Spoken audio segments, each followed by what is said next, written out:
নমস্কাৰ আপুনি চাই আছে লাইভ আৱাৰ মই জয়ন্ত মাধৱ গোস্বামী এতিয়া উদ্ধাৰ হোৱা নাই কলিয়াবৰৰ হাতীমুৰাৰ ভগ্ন মথাউৰিৰ পৰা বাইকসহ পানীত পৰা আৰোহীজন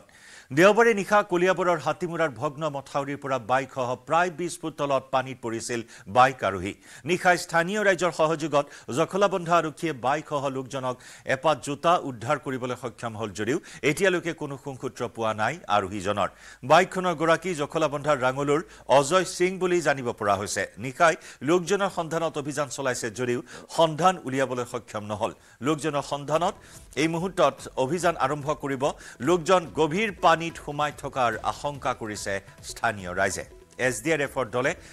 9 বজাৰ পৰা উদ্ধাৰ অভিযানত নমাৰ কথা ইতিমধ্যে আমাৰ সাংবাদিকে জানিবলৈ দিছে সেই খবৰ সেই তথ্য 9 বজাত এছডিআৰএফৰ এটা বাহিনীয়ে উদ্ধাৰ অভিযানত নামিব নিশা সংঘটিত হ'ল এই দুৰ্ভাগ্যজনক ঘটনা হাতীমুৰাৰ ভগ্ন মথাউৰিৰে 20 ফুট তলত পৰিল বাইকসহ এজন অজয় সিং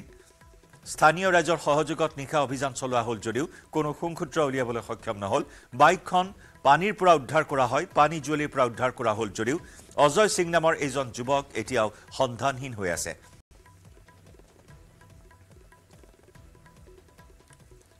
গম পাইছো ইয়াত বাইক এখন সোমাইছে বুলি তাৰছত আহিছো চাইছো বাইক চাইক খন্দ হৈ আছে তাৰছত এতিয়া বাইকটো উদ্ধাৰ হৈছে মানুহকিটা নাই পোৱা এতিয়ালৈকে আপোনালোকে গাঁৱৰ মানুহে উদ্ধাৰ কৰিলে বাইক এতিয়া গাঁৱৰে মানুহ উদ্ধাৰ কৰিছে বাইকটো কেইটামান মানুহ থকাৰ সন্দেহ কৰে আছে আপোনাৰ ইয়াত 50-60টা মানুহ আছে পানীত কেইটামান মানুহ পৰা এইটো গম নাপাওঁ নাই এইটো বেলেগৰ মানুহ হ'ব লাগিব হ'ব এতিয়া আমাৰ গাঁৱৰ অঞ্চলৰ মানুহকেইটাৰো গম পাই আছে যে এইটো ব্লক আছে ৰাস্তাটো কিন্তু বাহিৰা মানুহ চিনটো নাছিলে ন চিন নাই চিনটো থকা হলে ব্লক চিনটো নাই ধৰক সেইটো থকা হলে এনেকুৱা নহলে হয় কলিয়াবৰৰ পৰা আমাৰ সাংবাদিক দিবাকৰ দাসৰ সৈতে আমি সংযুক্ত হৈছো দিবাকৰ উদ্ধাৰ অভিযানৰ বৰ্তমান খবৰ কি আছে আপোনাৰ হাতত 9 বজাৰ পৰা উদ্ধাৰ অভিযানত নমাৰ কথা এছডিআৰএফ বাহিনী নিশ্চয়কৈ জয়ন্ত এই মুহূৰ্তত মই হাতীমুৰা সেই ভগ্ন মাথাউৰি অংশতে আছো আৰু যেহেতু কালি কোৱা হৈছিলে পুৱা 9 বজাৰ পৰা উদ্ধাৰ অভিযান চলাব কিন্তু এই মুহূৰ্তলৈকে ইয়াত নাই আৰক্ষীৰ লোক আছে নাই এছডিআৰএফ বাহিনীৰ লোক আছে আমি পোনে পোনে দৃশ্য দেখুৱাম এই যিটো অংশ এয়া হৈছে হাতীমুৰা যি ভগ্ন মাথাউৰি অংশ বিগত বৰ্ষৰ 2 জুলাইত এই হাতীমুৰা মাথাউৰি ভাঙিছিল আৰু এই মাথাউৰিৰ পৰা এটা পকী পথ আছিল আৰু ইয়াত পথৰে বহু লোক অহা যোৱা কৰে কিন্তু এই ভগ্ন অংশটো আজিলৈকে মেৰামতি নহল আৰু এই যি গভীৰ পানী ইয়াত জমা হৈ আছে এই হাতীমুৰা মাথাউৰি ভঙা সময়ত গভীৰ হৈ পৰিছিল এই যিটো অংশটো কিন্তু ইয়াত কালি নিশা যি দুৰ্ঘটনা সংঘটিত হ'ল এজন লোক এই পানীত পৰাৰ সন্দেহ কৰিছে তেওঁৰ বাইকখন উদ্ধাৰ কৰা হ'ল অজয় সিং নামৰ লোকজন এতিয়াও কিন্তু সন্ধানহীন হৈ আছে পুৱাৰ ভাগত অভিযান চলোৱাৰ কথা আছিল 9 বজাৰ পৰা কিন্তু এই মুহূৰ্তলৈকে ইয়াত আৰক্ষী বা এছডিআৰএফ বাহিনীৰ কোনো লোক উপস্থিত হোৱা নাই আৰু যিটো এই মাথাউৰিটো উন্মুক্ত আছিলে আমি দেখুৱাম মাথাউৰি সিটো পাৰে বেৰিকেড দিয়া আছে কাটা তাঁৰ দিয়া আছে কিন্তু আমি যি স্থানত আছো এই দিশৰ পৰাই বাইক লৈ আহিছিল যুৱকজন এইটো দিশৰ পৰাই আহিছিল আৰু আহি ইয়াত যেহেতু কোনো বেৰিকেডৰ ব্যৱস্থা নাই সেই তাৰ ফলতে তেওঁ এই যি বালি পৰি আছে এই বালিত বাইক খুন্দিয়াই এই গভীৰ দত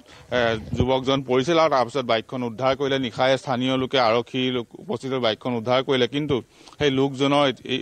ইতিমধ্যে এতিয়ালৈকে কোনো সন্ধান ওলোৱা নাই আৰু ইয়াত যেহেতু স্থানীয় লোক আছে আমি তেওঁলোকৰ পৰাও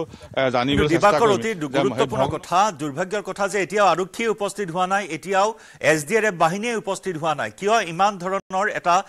চাঞ্চল্যকৰ ঘটনা সংঘটিত হৈছে ভয়ংকৰ এটা দুৰ্ঘটনা সংঘটিত হৈছে এজন যুৱকৰ এতিয়াও সন্ধান নাই কিন্তু এতিয়াও আহৰি পোৱা নাই ঘটনাস্থলীত আৰক্ষী উপস্থিত হ'বলৈ উদ্ধাৰকাৰী দল উপস্থিত হ'বলৈ ৰাতি পোহৰ হবৰ 4-5 ঘণ্টা হবৰ হ'ল পুৱাৰ ভাগৰ পৰা ইয়াত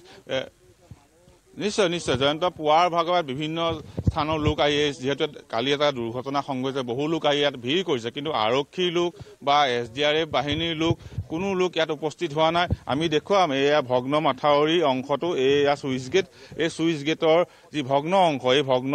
অংশৰ যি দ পানী যি 20 ফুট দ আছে এই দ পানীতে বাইক সহ যুৱকজন পৰিলে বাইক উদ্ধাৰ হ'ল কিন্তু এতিয়ালৈকে যুৱকজনৰ কোনো উদ্ধাৰ অভিযান চলোৱা নাই বা উদ্ধাৰ হোৱা নাই ইয়াত যেহেতু স্থানীয় লোক আছে স্থানীয় লোকে অভিযোগ কৰিছে যে বেৰিকেড নিদিয়াৰ বাবে দুৰ্ঘটনা সংঘটিত হ'ল দেখা গৈছে সিটো পাৰে বেৰিকেড দিয়া আছে কিন্তু এইটো পাৰে নাই যাৰ বাবে দুৰ্ঘটনা সংঘটিত হোৱা বুলি সবেই কৈছে এইটো বহুত আচৰিত কথা ইমান ডাঙৰ এটা ঘটনা হৈ গ'ল আজি 6 মাহ আগত এই ঘটনাটো হোৱাটো চবৰে আমাৰ মনত মাথাউৰি ভঙাটো সেইটোৱে আমি দুখ শেষ কৰিব পৰা নাই আজি কালি ময়ো আহিছিলোঁ ইয়াতে মানে পাৰ্টি খাইছোঁ ল'ৰা ছোৱালী লৈ আহি হয়তো আমি কোনো মদ পান নকৰোঁ তেনেকৈ খাই আহোঁতে যেতিয়া মই সন্ধিয়া গৈ আছিলোঁ এইটো মাথাউৰিতে এনেকৈ ঘূৰি গৈ আছিলোঁ তেতিয়া মোক কালি সন্ধিয়া মই 2-4জনৰ লগত কৈছিলোঁ যে এনেকৈ যে মদ চদ খাই আছে যদি চিধা কিবা কাৰণে মানুহখিনি গুচি যায় কিবা এটা দুৰ্ঘটনা হ'বই আৰু দেখিলোঁ আজি ৰাতিপুৱাই শুনিলোঁ যে সেই ছেইম দুৰ্ঘটনা এটা বেৰিকেড নাই এনেকুৱা এটা বিকল্প মানে ৰাস্তাৰ বিকল্প ব্যৱস্থাৰ কোনো বেলেগ নায়েই অন্যতম এটা হেৰি হৈ আছে বিপদৰ সন্মুখীন হৈ আছে তাৰ মাজতে এটা বেৰিকেড লাগে কাৰণ ইয়াৰ স্থানীয় ৰাইজে বেৰিকেড দাবী দিব লাগিছিল বুলি কৈছে কিয়নো এইটো এটা মাথাউৰিৰ লগতে এটা পকী পথ এই পকী পথটোৰ আগতে মানুহ অহা যোৱা কৰিছিল কিন্তু হাতীমূৰা মাথাউৰি বিগত বৰ্ষৰ 2 জুলাইত ভাঙি যোৱাৰ পিছত এই পথটো বিচ্ছিন্ন হ'ল আৰু তাৰ পিছতো হয়তো বহু লোকে জানে যে এই পথটো বিচ্ছিন্ন কিন্তু একাংশ হয়তো নিশা আন্ধাৰত গম নাপালে যি যুৱকজন ইফালে আহিছিলে বাইক লৈ তেওঁ হয়তো অনুমান কৰিব নোৱাৰিলে আৰু তীব্ৰ গতিত যোৱাৰ ফলতে এই যি দ খাৱৈত পৰিলে আৰু তাৰ পিছতে এই দুৰ্ঘটনাটো সংঘটিত হ'ল কিন্তু এই মুহূৰ্তলৈকে যুৱকজনৰ কোনো উদ্ধাৰ অভিযান চলোৱা নাই আৰক্ষী হওক আৰু SDRF বাহিনী হওক কিন্তু এই জলসম্পদ বিভাগৰ গাফিলতিৰ বাবে যে দুৰ্ঘটনা সংঘটিত হ'ল তাৰে কিন্তু অভিযোগ তুলিছে ইয়াৰ স্থানীয় লোকে নিশ্চয় ৰাইজৰ প্ৰতিক্ৰিয়া আৰু কি জনাব এই মুহূৰ্তত দিবাকৰ কাৰণ আৰক্ষী এতিয়া উপস্থিত হোৱা নাই চূড়ান্ত হেমাহি বেৰিকেডৰ তাত ব্যৱস্থা কৰা নহ'ল আজি 6 মাহ ধৰি উন্মুক্ত হৈ থাকিল পথছোৱা আৰু অৱগত নোহোৱাৰ বাবে হয়তো আজি যুৱকজনে এনেকুৱা এটা দুৰ্ঘটনাৰ সন্মুখীন হ'বলগীয়া হ'ল এতিয়া চৰম অনিশ্চয়তাত আছে যুৱকজন জীৱিত অৱস্থাত আছে নে নাই এতিয়া সন্ধান নাই এপাত জোতাহে উদ্ধাৰ কৰা হ'ল এতিয়া গভীৰতা কিমান পানীৰ সেইখিনি কথা এতিয়া প্ৰশাসনৰ লোকে এতিয়াও কিয় নিৰূপণ কৰিবলৈ সক্ষম হোৱা নাই নিশ্চয়কৈ প্ৰশাসনৰ লোক এই মুহূৰ্তলৈকে অহা নাই কিন্তু স্থানীয় লোক আছে যিহেতু আপোনাৰ ঘৰ ইয়াতে আপুনি দেখিছে এইটো এই ভগ্ন অংশ আজি 6 মাহ ধৰি ভাগি আছে কিন্তু ইয়াত বেৰিকেড দিব লাগিছিল বেৰিকেড মানে দিব লাগিছিলে দিয়া নাই এইটো জলসম্পদ বিভাগৰ মানে গাফিলতিয়ে হ'ল এইটো কিমান দ আছে পানী এইটো কমন হলো 40 ফুট দ আছে তাত বাইক পৰি গৈছে মানুহ পৰি গৈছে তাত বাইক পৰি গ'ল মানুহ পৰি গ'ল বাইকটো ওলালে কিন্তু মানুহটো ওলাব পৰা নাই মানুহটো চাগে 40 ফুট দত মানে সোমাই আছে চাগে আৰক্ষী লোক যোৱাকালি আহিছিলে কিন্তু এতিয়ালৈকে নাই অহা উদ্ধাৰ অভিযান চলোৱা কথাও আছিলে কথা আছিলে কিন্তু এতিয়ালৈকে কাম বিলাক কৰাই নাই এতিয়া কেতিয়া কৰে তেওঁলোক আৰু পৰিয়ালৰ কোনো লোক আহিছে লাগিছিলে বিশেষ নিশ্চয়কৈ পৰিয়ালৰ কিছু সময়ৰ বাবে আমি দেখা পাব কিন্তু এই মুহূৰ্তত পৰিয়ালৰ লোক নাই যিহেতু আমি মন্তব্য ল'ব নোৱাৰিম তেওঁক ইয়াৰ পৰা আঁতৰি গৈছে যিহেতু SDRF বাহিনী অহাৰ কথা আছিল হয়তো সেইকাৰণে তেওঁলোকে ৰৈ আছিলে কিন্তু এই মুহূৰ্তলৈকে SDRF বাহিনী বা আৰক্ষী লোক কোনো উপস্থিত হোৱা নাই আৰু সেয়ে কিছু লোক আহিছে আঁতৰি গৈছে আমি পুনৰ দৃশ্য দেখুৱাম এয়া হাতীমূৰা ভগ্ন মাথাউৰি অংশ আৰু আমি যি পাৰে আছো সেই পাৰে বেৰিকেড নাই আনটো পাৰে বেৰিকেড এই স্থানতে বেৰিকেড থকাহেঁতেন হয়তো দুৰ্ঘটনা সংঘটিত নহ'লহেঁতেন আমি দেখুৱাম এইদৰে এই যি 20 ফুট দ খাৱৈ যি পানী আছে পানীত পৰিছে আৰু তাৰ গভীৰতা ইয়াৰ স্থানীয় লোকে 40 ফুট হ'ব বুলি কৈছে কিন্তু বাইকখন উদ্ধাৰ কৰিলে যিহেতু বাইকখন পৰোতেও বাইকখনৰ লাইট জ্বলি আছিল কাৰণে মানুহে বাইকখন দেখি উদ্ধাৰ কিন্তু বাইকখনৰ আৰোহীক এই মুহূৰ্তলৈ কিন্তু উদ্ধাৰ কৰিব পৰা নাই বা উদ্ধাৰ অভিযান চলোৱা নাই প্ৰশাসনে জয়ন্ত অৰ্থাৎ দিবাকৰ আপুনি যি দৃশ্য দেখুৱাই আছে আপুনি বেৰিকেড থকা স্থানৰ পৰা আপুনি এই মুহূৰ্তত সেই দৃশ্য দেখুৱাই আছে আনটো মূৰত বেৰিকেড নাই নহয়নে নিশ্চয় নিশ্চয় নিশ্চয় আমি পুনৰ দেখুৱাম এই যিটো মাথাউৰিয়াৰ ওপৰৰ অংশ এয়া হৈছে হাতীমূৰা মন্দিৰৰ দিশৰ পৰা অহা পথ এই স্থানতে বেৰিকেডৰ প্ৰয়োজন আছিল ইয়াত বেৰিকেড নোহোৱাৰ বাবে বাইক আৰোহীজনে তীব্ৰ গতিত অহাৰ ফলত এই যি দ খাৱৈত পৰিবলগীয়া হ'ল কিন্তু আনটো দৃশ্য দেখুৱাম যি ভগ্ন অংশ সিটো পাৰে বেৰিকেড দিয়া আছে তাত পকী পোষ্ট দি পেলাই তাঁৰ কাটা লগাই থোৱা আছে ফেন্সিং দিয়া আছে কিন্তু এইটো মূৰত আমি যিটো মূৰৰ পৰা এই পোনপটীয়া সম্প্ৰচাৰ কৰি আছে এইটো মূৰত কিন্তু কোনো ধৰণৰ বেৰিকেডৰ ব্যৱস্থা কৰা নাই সেয়েহে কালি নিশাই দুৰ্ঘটনা সংঘটিত হ'ল আৰু এজন যুৱক পানীত সোমাই গ'ল এতিয়ালৈকে তেওঁ কোনো সুংসূত্ৰ লাভ কৰা নাই বাইকখন উদ্ধাৰ কৰা হৈছে এপাত জোতা উদ্ধাৰ কৰা হৈছে অভিযান চলোৱাৰ কথা আছিল পুৱা 9 বজাৰ পৰা কিন্তু এই মুহূৰ্তলৈকে আৰক্ষী কিংবা SDRF উদ্ধাৰকাৰী দল কোনো উপস্থিত হ'বলৈ আহৰি পোৱা নাই চৰম দুৰ্ভাগ্যজনক বিষয় এয়াই এনেদৰে চূড়ান্ত হেমাহি প্ৰদৰ্শন কৰিছে উদ্ধাৰ অভিযানৰ ক্ষেত্ৰত প্ৰশাসনে ধন্যবাদ দিবাকৰ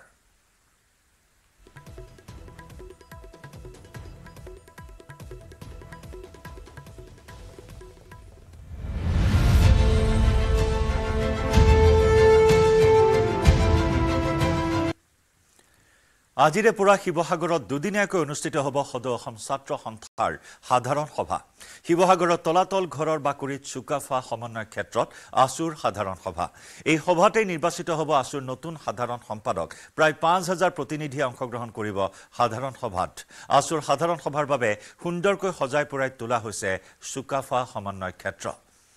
চুকাফা সমন্বয় ক্ষেত্ৰৰ পৰা আমাৰ সাংবাদিক প্ৰদীপ গগৈৰ সৈতে সংযুক্ত হৈছো পোনপটীয়া সম্প্ৰচাৰত। প্ৰদীপ, কাৰ্যসূচীসমূহৰ বিষয়ে জানিব বিচাৰিছো আছুৰ সাধাৰণ সভাৰ। হয়, আজিৰ পৰা দুদিনীয়া কাৰ্যসূচীৰে সদৌ অসম ছাত্ৰ সন্থাৰ শিৱসাগৰ সাধাৰণ সভা আজিৰ পৰা আৰম্ভ হৈছে আৰু মই বৰ্তমান উপস্থিত আছো শিৱসাগৰৰ ঐতিহাসিক তলাতল ঘৰ বাকৰিৰ স্বৰ্গদেউ চাওলুং চুকাফা সমন্বয় ক্ষেত্ৰত। স্বৰ্গদেউ চাওলুং চুকাফা এই সমন্বয় ক্ষেত্ৰ আৰু পৰাগ চলিহা ষ্টেডিয়ামত হ'ব আছুৰ সাধাৰণ সভা। ইতিমধ্যেই ইয়াৰ কিছু সময় পিছতে এই স্থানতে ইয়াত শ্বহীদ তৰ্পণ কৰিব সদৌ অসম ছাত্ৰ সন্থাৰ সভাপতি উৎপল শৰ্মাই। তাৰ পিছতে ইয়াত সাংস্কৃতিক এটা অনুষ্ঠান শুভোদ্বোধন কৰিব সদৌ অসম ছাত্ৰ সন্থাৰ মুখ্য উপদেষ্টা সমুজ্জ্বল কুমাৰ ভট্টাচাৰ্যই। ইয়াৰ পূৰ্বে স্বৰ্গদেউ চাওলুং চুকাফাৰ সমন্বয় ক্ষেত্ৰ মুকলি কৰিব আছুৰ সভাপতি উৎপল শৰ্মাই আৰু তাৰ পিছতে শ্বহীদ তৰ্পণ কৰিব বৰ্তমানৰ যিগৰাকী ভাৰপ্ৰাপ্ত সাধাৰণ সম্পাদক আছে তেওঁ সঞ্জু হানছে কৰিব। এয়া মই দেখুৱাইছোঁ বৰ্তমান এই ধৰণে সাজু কৰি তোলা হৈছে ইয়াত যি শ্বহীদ তৰ্পণৰ স্থান সৰ্জুন হানছে ভাৰপ্ৰাপ্ত সম্পাদকে কৰিব। আৰু ইয়াত মই আজি কাৰ্যসূচীসমূহৰ বিষয়ে কিছু থুলমূল এটা আভাস দিব বিচাৰিছোঁ যে সাংস্কৃতিক অভিবাদন ডক্টৰ সমুজ্জ্বল কুমাৰ ভট্টাচাৰ্যই উদ্বোধন কৰাৰ পিছতে প্ৰতিনিধিৰ নাম পঞ্জীয়ন কৰাৰ ব্যৱস্থা কৰিব। তাৰ পিছতে আছে সদৌ অসম ভিত্তিত কুইজ প্ৰতিযোগিতা আৰু ৰাজ্যিক কাৰ্যনিৰ্বাহক সভা। সদৌ অসম ছাত্ৰ সন্থাৰ ৰাজ্যিক কাৰ্যনিৰ্বাহক সভাখন অনুষ্ঠিত হ'ব গড়গাঁও মহাবিদ্যালয়ৰ প্ৰেক্ষাগৃহত হ'ব আৰু তাৰ পিছতে বিয়লি 4:30 বজাৰ পৰা কাৰ্যসূচী অনুসৰি 4:30 বজাৰ পৰা যি প্ৰতিনিধি সভা অনুষ্ঠিত হ'ব আৰু সেই প্ৰতিনিধি সভাখন উদ্বোধন কৰিব ডক্টৰ সমুজ্জ্বল কুমাৰ ভট্টাচাৰ্য। আৰু সেই প্ৰতিনিধি সভাখনতে আচলতে পৰৱৰ্তী কাৰ্যকালৰ বাবে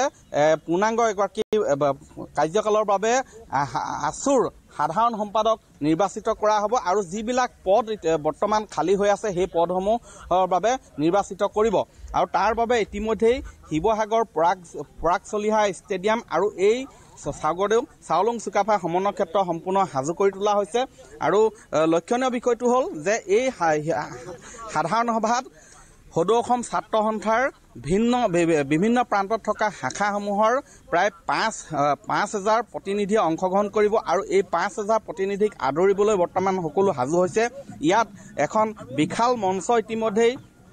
ইয়াত স্থাপন কৰা হৈছে। মই সেই মঞ্চ দেখুৱাইছোঁ আৰু এই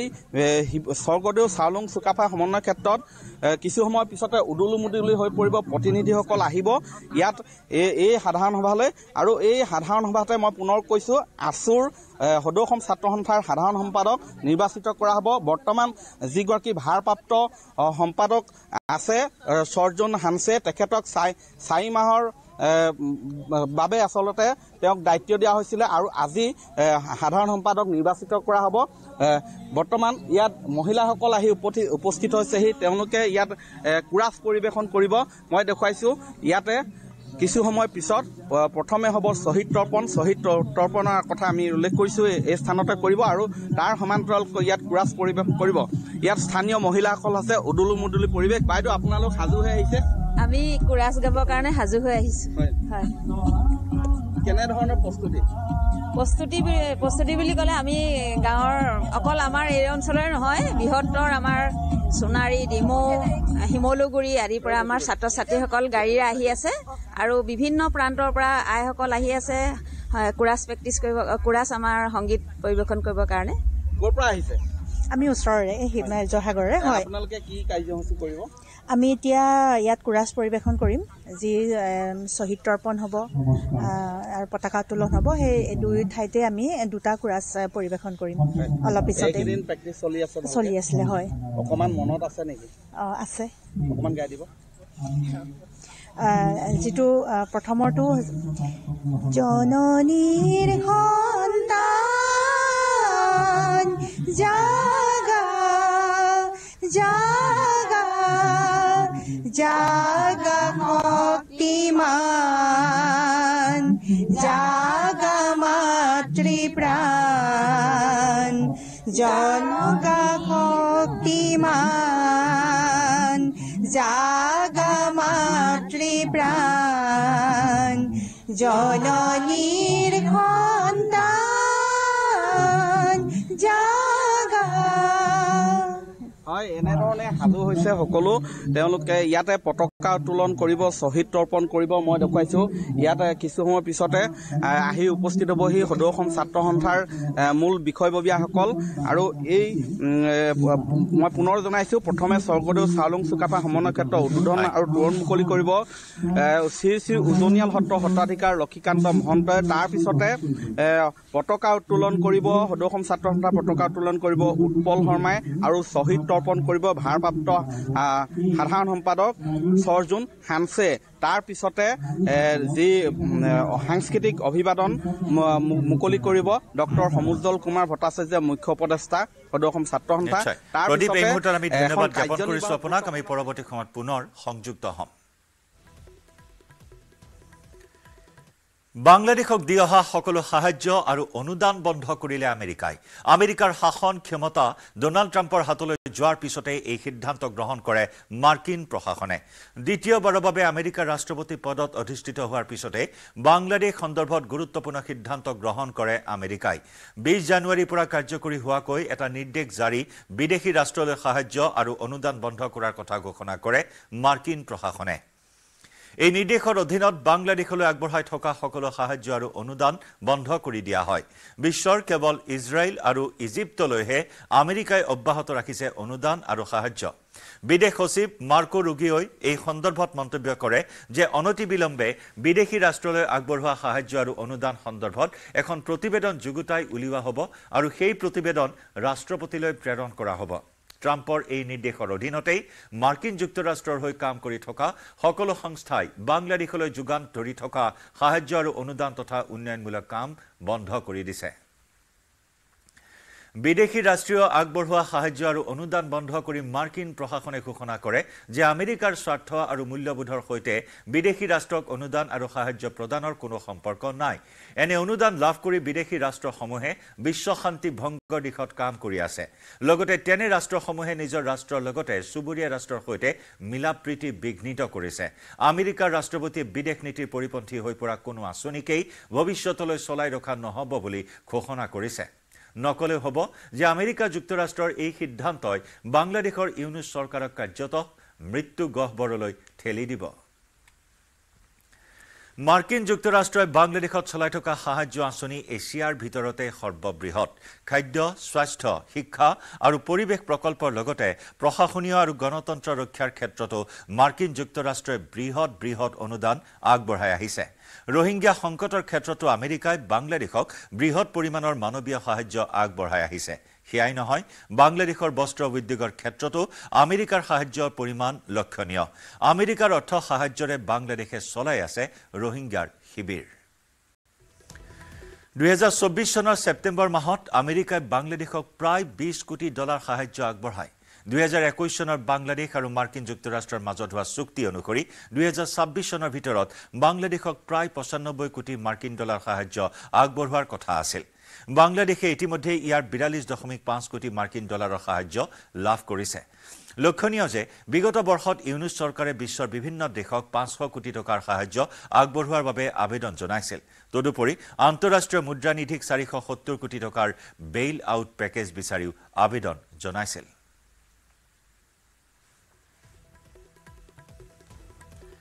মাজনিশা যুদ্ধ ক্ষেত্ৰলৈ পৰিণত হ'ল বাংলাদেশৰ ঢাকা চহৰ। দুদল শিক্ষাৰ্থীৰ মাজত হোৱা সংঘাতে দেওবাৰী নিশা ভয়ংকৰ ৰূপ ধাৰণ কৰে। ঢাকা বিশ্ববিদ্যালয় আৰু ঢাকা মহাবিদ্যালয়ৰ ছাত্ৰ ছাত্ৰীৰ মাজত প্ৰচণ্ড সংঘাত। প্ৰথম অৱস্থাত ঢাকা বিশ্ববিদ্যালয়ৰ ছাত্ৰ ছাত্ৰীয়ে ঢাকা মহাবিদ্যালয়ৰ শিক্ষাৰ্থীক ঢাকাৰ নিউ মাৰ্কেট অঞ্চলৰ ফালে খেদি পঠিয়ায়। পাছত ঢাকা মহাবিদ্যালয়ৰ শিক্ষাৰ্থীয়ে বিশ্ববিদ্যালয়ৰ শিক্ষাৰ্থীলৈ ইটা শিল দলিয়াই প্ৰত্যাক্ৰমণ কৰে। তাৰ পাছতে ঢাকা বিশ্ববিদ্যালয় নীলক্ষেত আৰু ঢাকা মহাবিদ্যালয়ৰ অঞ্চলবোৰ যুদ্ধ ক্ষেত্ৰলৈ পৰিণত হ'ল ঢাকা মহাবিদ্যালয়ৰ শিক্ষাৰ্থীয়ে বিশ্ববিদ্যালয়ৰ ভিচিৰ বাসগৃহ ঘেৰাও কৰিবলৈ অহাক লৈ এই সংঘাতৰ সূত্ৰপাত হ'ল বিশ্ববিদ্যালয়ৰ শিক্ষাৰ্থীয়ে 7 গৰাকী মহাবিদ্যালয়ৰ শিক্ষাৰ্থীক নিউ মাৰ্কেট পৰ্যন্ত খেদি যায় শিক্ষাৰ্থীক এগৰাকীয়ে পলাই গৈ নীলক্ষেত ছেকশ্যনত অৱস্থান গ্ৰহণ কৰে দুই পক্ষৰ মাজত খেদি আৰু ইটাশিল নিক্ষেপ কৰি মাজনিশা 1:30 বজালৈকে চলি থাকিল সংঘাত পৰিস্থিতি নিয়ন্ত্ৰণলৈ আনিবৰ বাবে ঘটনাস্থলীত অতিৰিক্ত আৰক্ষীৰ লগতে বিজেপিৰ 4টাকৈ প্লাটুন মোতায়েন কৰা হয়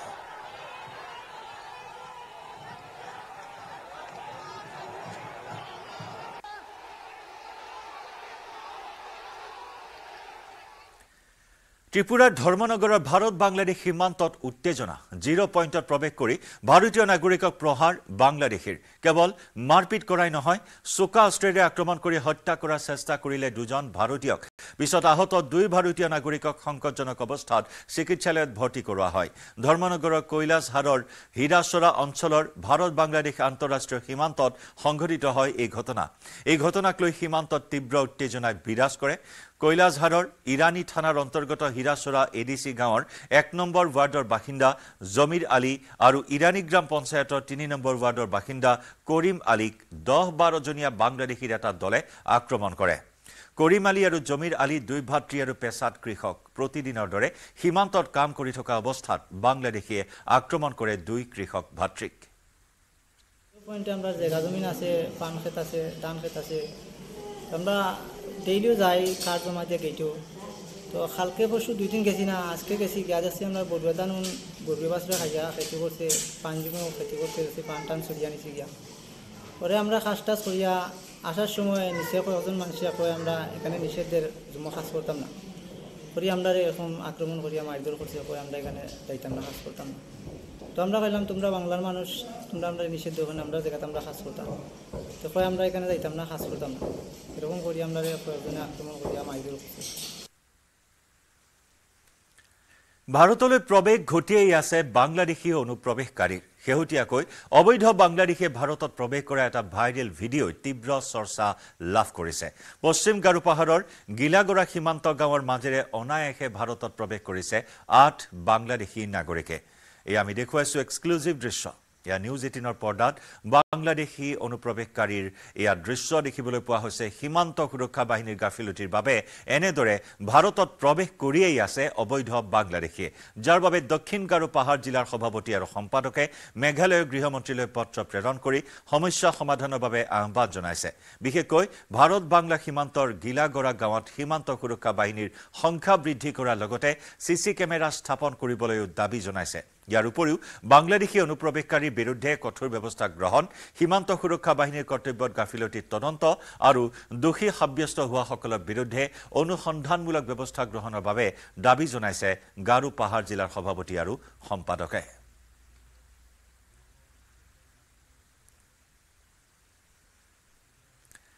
দিল্লীত বৈছে প্ৰতিশ্ৰুতিৰ বন্যা শাসক বিৰোধী সকলোৱে দিছে ইটোৰ পিছত সিটো আকৰ্ষণীয় প্ৰতিশ্ৰুতি কাৰণ নিৰ্বাচনলৈ আৰু বেছি দিন নাই লোভনীয় প্ৰতিশ্ৰুতিৰে ভোটাৰক আকৰ্ষিত কৰাৰ চেষ্টা চলাইছে প্ৰতিটো দলে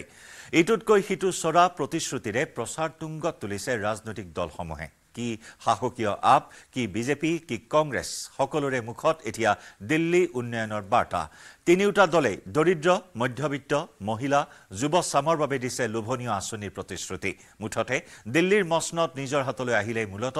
10টা প্ৰতিশ্ৰুতি পূৰণৰ আশ্বাস দিছে প্ৰতিটো দলে কিন্তু নগদ ধন প্ৰদানৰ আঁচনি আৰু বিনামূলীয়া সেৱাৰ এই যুদ্ধখনত কোন অধিক আগবাঢ়ি আছে আপ বিজেপি নে কংগ্ৰেছ আৰু এনেসমূহ চৰ্চা চলি থকাৰ মাজতে আন দুটা বৃহৎ প্ৰতিশ্ৰুতি পূৰণৰ ঘোষণা কৰিছে বিজেপিয়ে কেন্দ্ৰীয় গৃহমন্ত্ৰী অমিত শাহে দিল্লীৰ পৰা বাংলাদেশী অনুপ্ৰৱেশকাৰী বহিষ্কাৰৰ প্ৰতিশ্ৰুতি প্ৰদান কৰিছে 3 বছৰৰ ভিতৰত যমুনা নদীক পৰিষ্কাৰ কৰি তোলাৰ প্ৰতিশ্ৰুতি প্ৰদান কৰিছে কেন্দ্ৰীয় গৃহমন্ত্ৰী গৰাকীয়ে যদিহে আগন্তুক দিল্লী নিৰ্বাচনত বিজেপি জয়ী হয় তেন্তে এই দুটা প্ৰতিশ্ৰুতি পূৰণৰ বাবে বদ্ধপৰিকৰ বিজেপি আনহাতে অমিত শ্বাহে আপক অবৈধ আমদানিৱালী পাৰ্টি বুলি অভিহিত কৰি দিল্লীত 10 বছৰ ক্ষমতাত থকা অৰবিন্দ কেজৰিৱালৰ নেতৃত্বই দুৰ্নীতিত লিপ্ত হৈ ভোট লাভৰ বাবে মিছা প্ৰচাৰ কৰাৰ অভিযোগ উত্থাপন কৰে নিৰ্বাচনৰ তাৰিখ 5 ফেব্ৰুৱাৰী ওচৰ চাপি অহাৰ লগে লগে বিজেপি আৰু আপ দুয়োটা দলেই এই পূৰ্বাঞ্চলী ভোটাৰৰ ওপৰত নিজৰ প্ৰচাৰ তুংগত তুলিছে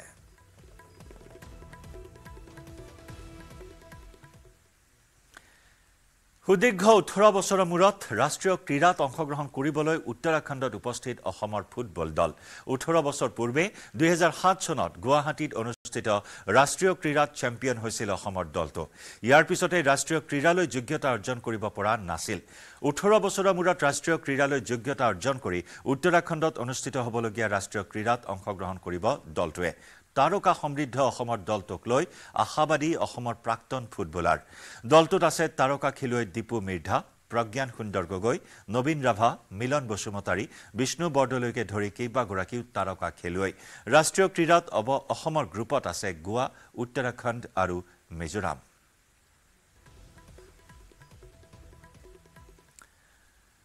উত্তৰাখণ্ডত আজি সমনাগৰিক সংহিতা চমুকৈ ইউচিচি প্ৰণয়ন কৰা দেশৰ প্ৰথমখন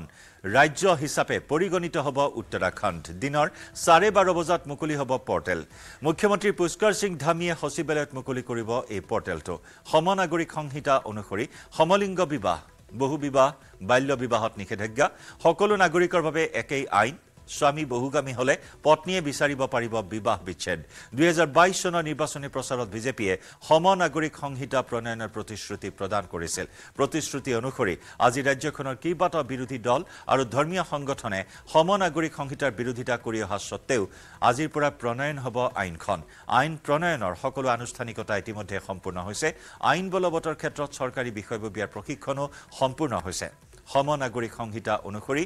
ৰাজ্যখনৰ জনজাতি আৰু কেইটামান বিশেষ সম্প্ৰদায়ৰ বাহিৰে সকলোৰে ক্ষেত্ৰত একেখন আইনেই প্ৰযোজ্য হ'ব এই আইনখনে মূলতঃ বিবাহ আৰু বিবাহ বিচ্ছেদ উত্তৰাধিকাৰ বিবাহ বহিৰ্ভূতভাৱে সহবাস কৰাৰ ক্ষেত্ৰত বহু বাধ্যবাধকতা আনিব সমনাগৰিক সংহিতাই পুৰুষ আৰু নাৰীৰ বিবাহ বয়স একে কৰাৰ লগতে সকলো ধৰ্মৰে বিবাহ আৰু বিবাহ বিচ্ছেদৰ আইন একে কৰিব একেদৰে বহুগামী আৰু ইছলাম ধৰ্মীয় হালালাৰ ক্ষেত্ৰত বাধা আনিব পুৰুষৰ ক্ষেত্ৰত ন্যূনতম আৰু মহিলাৰ ক্ষেত্ৰত ন্যূনতম 18 বছৰ বয়সতে বিবাহত বহিব পাৰিব ধৰ্মীয় নিয়ম অনুসৰি আনুষ্ঠানিক বিবাহ সম্পন্ন হলেও বিবাহৰ 60 দিনৰ ভিতৰত চৰকাৰী কাৰ্যালয়ত বিবাহ পঞ্জীয়ন বাধ্যতামূলক 2010 চনৰ 26 মাৰ্চৰ পূৰ্বে ৰাজ্যখনৰ বা ৰাজ্যৰ বাহিৰত আনুষ্ঠানিক বিবাহ হোৱাৰ পাছত একেলগে থাকিলে 6 মাহৰ ভিতৰত বিবাহ পঞ্জীয়ন কৰিব পাৰিব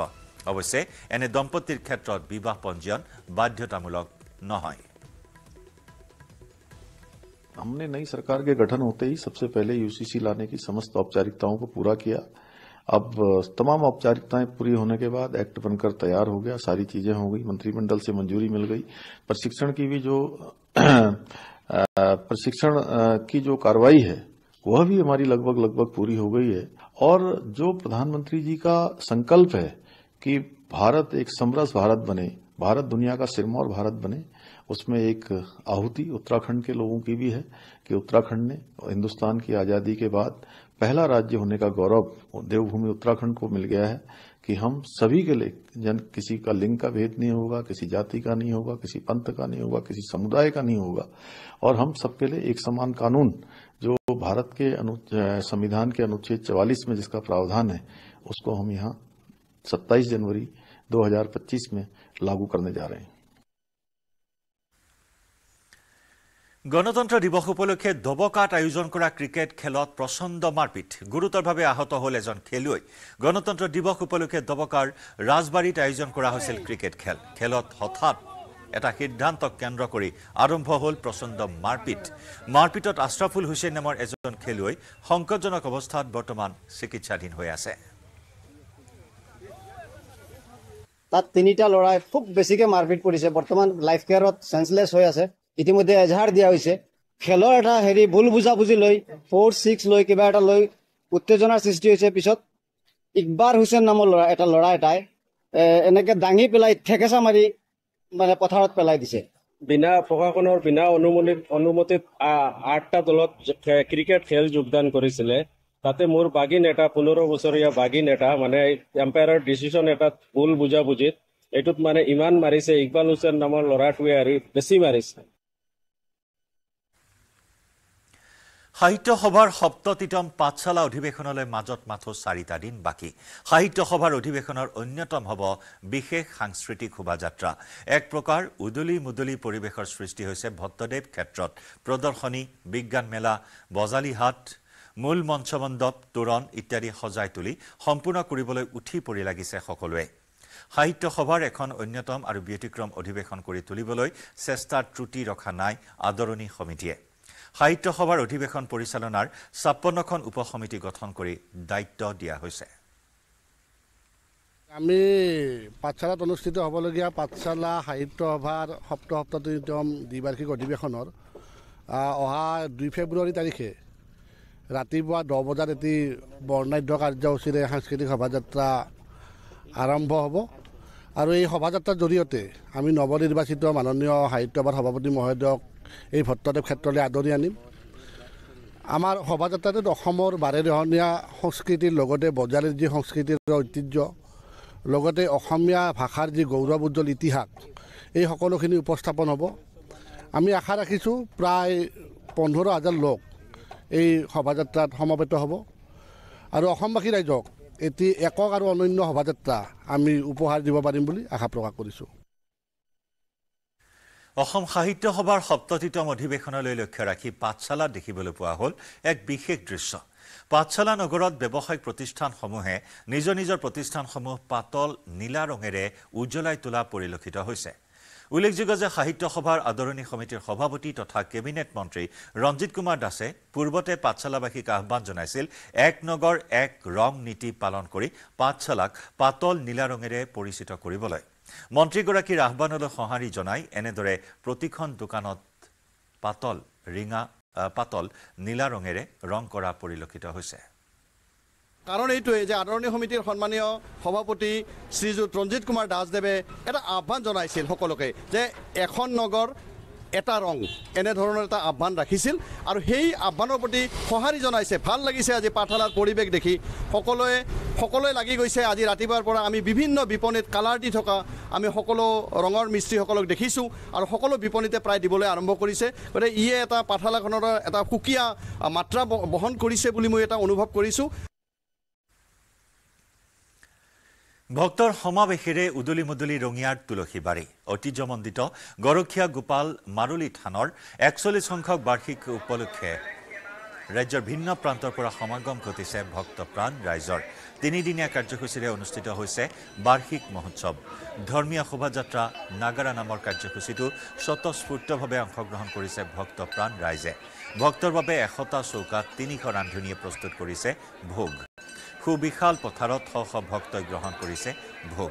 ভক্তপ্ৰাণ ৰাইজে স্বেচ্ছাই আগবঢ়োৱা দান বৰঙণিৰে অনুষ্ঠিত মহোৎসৱক লৈ অঞ্চলজুৰি সৃষ্টি হয় এক উদুলি মুদুলি পৰিৱেশৰ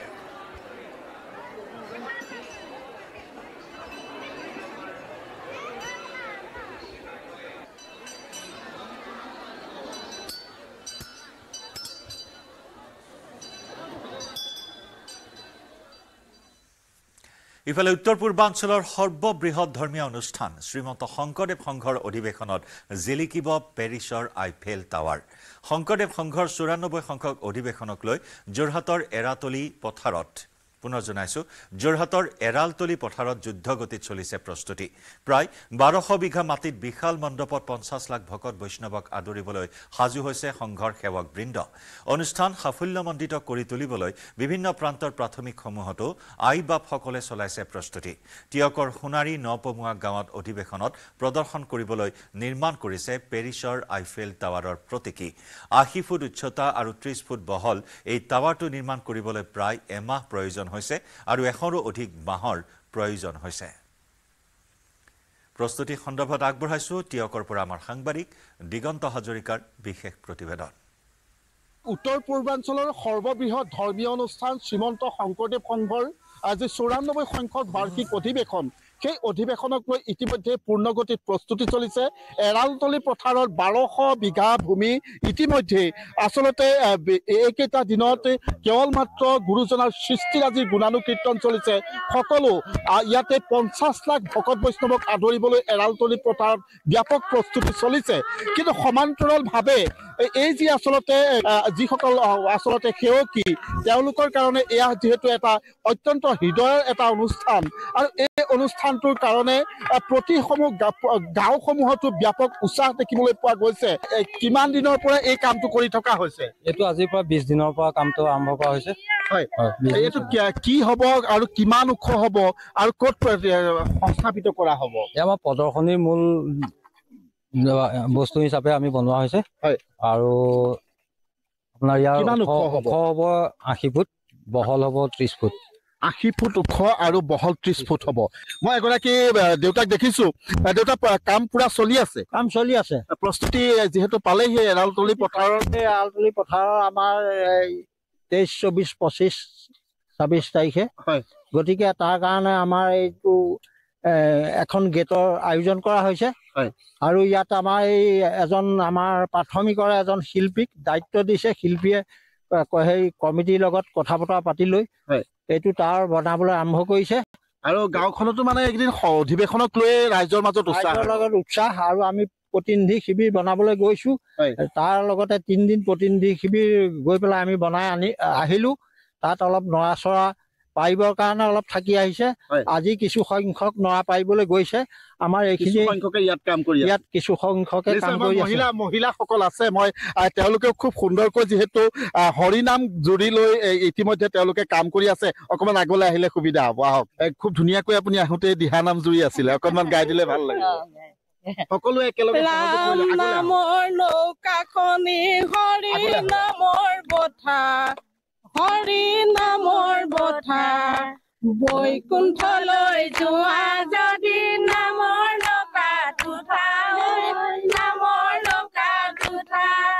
ৰাম নামৰ নৌকাখনি হৰি নামৰ বঠা হৰি নামৰ বঠা বৈকুণ্ঠলৈ যোৱা যদি নামৰ নৌকাত উঠা নামৰ নৌকাত উঠা কৃষ্ণ ৰূপে দৈৱকীত ভৈলাই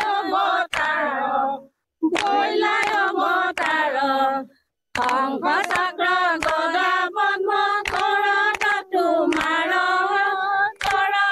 তোমাৰ ৰাম নামৰ নৌকাখনি হৰি নামৰ বঠা হৰি নামৰ বঠা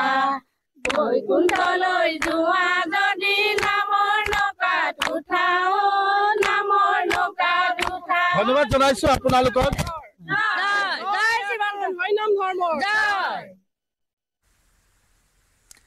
লাইভ আৱাৰত আমি খবৰৰ ধাৰা অব্যাহত ৰাখিম সময় হৈছে এটা চমু বাণিজ্যিক বিৰতি